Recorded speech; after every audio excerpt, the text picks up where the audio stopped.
Você acreditaria se eu te dissesse que o salto alto e os temidos guerreiros da antiga Pérsia estão diretamente conectados? Parece loucura, mas hoje você vai descobrir como essa conexão aconteceu. Olhe para ele, o salto alto.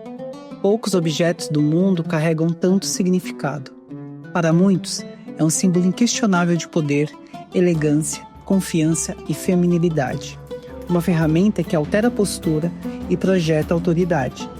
Para outros, é um objeto que restringe o movimento, sexualiza o corpo e reforça padrões de belezas impraticáveis. Amado e odiado, visto como empoderamento ou como um grilhão estético, o salto alto é, hoje, um ícone quase exclusivamente feminino. Mas, e se eu te dissesse que tudo isso é um acidente da história? Que este objeto, hoje tão associado ao feminino, foi na verdade criado por homens, para homens e com um propósito brutal que não tinha nada a ver com a moda. A jornada que vamos fazer hoje vai desmontar tudo o que você acha que sabia sobre esse simples calçado. A grande renúncia. Para entender como o salto se tornou feminino, precisamos primeiro entender como ele deixou de ser masculino. Nossa história começa no século XVIII, na era do Iluminismo. A razão, a ciência e a praticidade se tornam os novos ideais. A opulência da aristocracia, com suas perucas empoadas, maquiagem e saltos altos, começou a parecer irracional. Era um visual de um mundo antigo e ocioso. E ao mesmo tempo, outro fator crucial entrou em jogo. À medida que os saltos se tornavam mais populares entre as mulheres, a sociedade masculina começou a vê-los como um artigo feminino.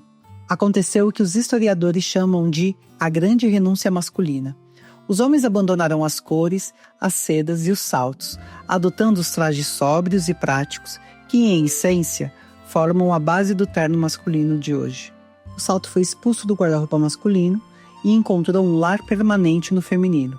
Mas, para que os homens pudessem renunciar ao salto, eles precisavam primeiro ter usado. E por que eles usavam? A Batalha dos Salões. Vamos voltar um pouco mais no tempo, lá para o meio do século XVII. Nesta época, o salto alto era símbolo supremo do poder masculino. E como sempre acontece com símbolos de poder, ele despertou a cobiça. O desafio viria de dentro dos próprios salões, das mulheres. As mulheres da aristocracia, buscando a formar sua própria autoridade, começaram a se apropriar dos códigos de vestimenta masculinos. A figura mais famosa dessa tendência foi a rainha Cristina da Suécia, que governava usando roupas masculinas e botas de montaria. A maioria das nobres fez algo mais sutil.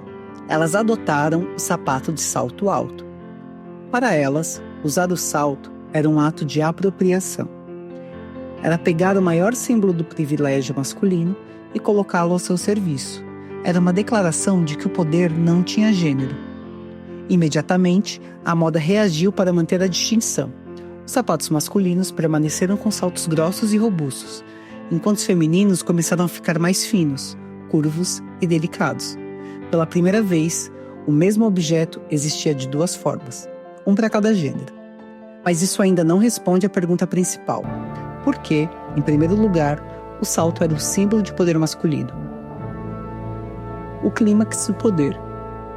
A resposta para essa pergunta tem nome e endereço. Luís XIV da França, o Rei Sol.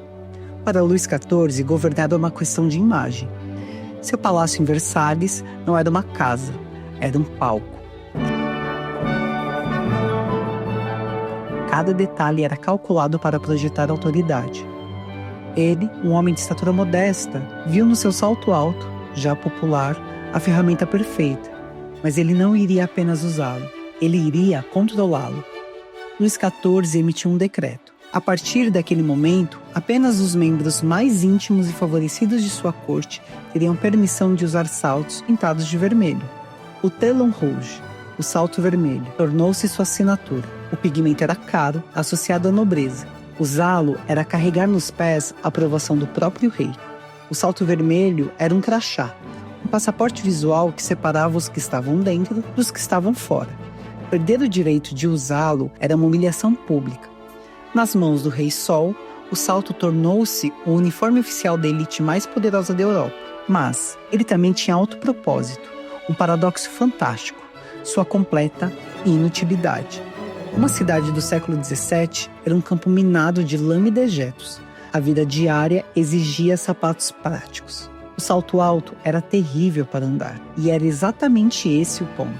Cada passo instável era uma declaração que dizia: minha realidade é tão diferente da sua que eu posso me dar o luxo de usar algo tão impraticável. Eu não sou um trabalhador.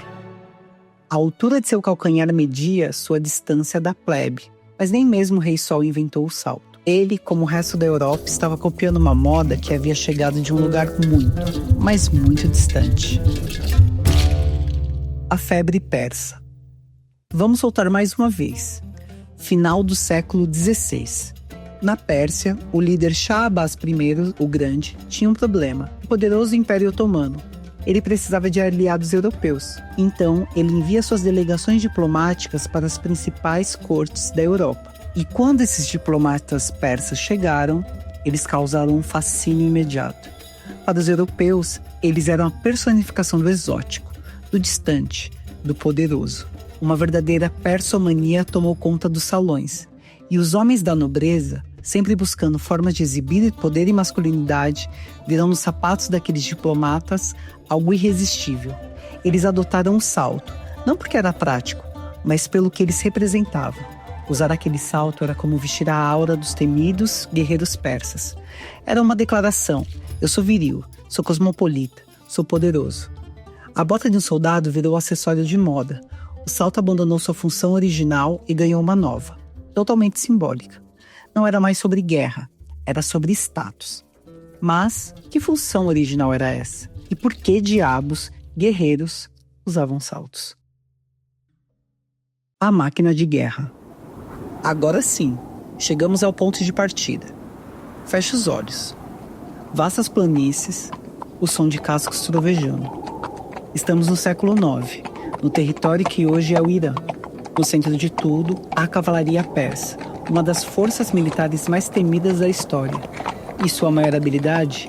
A maestria com arco e flecha, montados a cavalo. Agora pensa no desafio. Atirar uma flecha com precisão já é difícil com os pés no chão.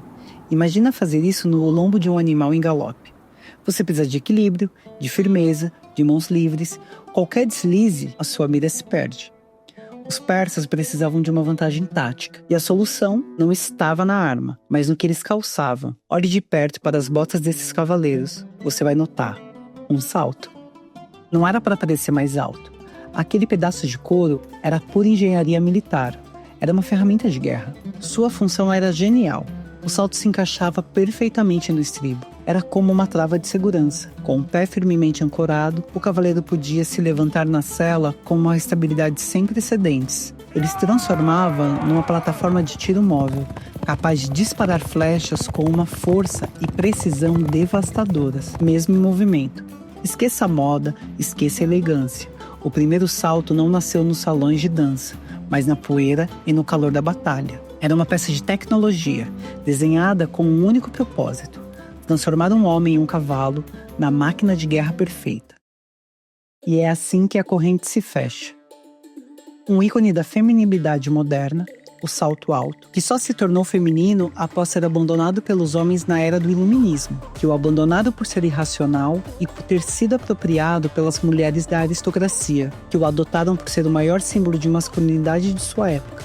Um status consolidado por Luís XIV e seu salto vermelho, que, por sua vez, estava imitando a moda trazida a europeus pelos diplomatas persas, que usavam o salto como uma ferramenta de guerra, uma peça de tecnologia militar do século IX, para travar do pé no estribo e permitir que atirassem com arco e flecha a cavalo. Uma jornada inacreditável. O que começou como uma trava de segurança para guerreiros montados atravessou séculos e continentes e se transformou em símbolo de status para a nobreza, virou uma arma política nas mãos de um rei, foi palco de uma disputa de gênero e, finalmente, foi abandonado por um sexo e adotado por outro, tornando-se o complexo artefato cultural que conhecemos hoje. E o que você achou dessa conexão? Já imaginava que o salto alto tinha uma origem tão brutal e funcional? Deixe sua opinião nos comentários. Se gostou dessa jornada pelo conhecimento, não se esqueça de curtir o vídeo e se inscrever no canal para mais conexões inusitadas.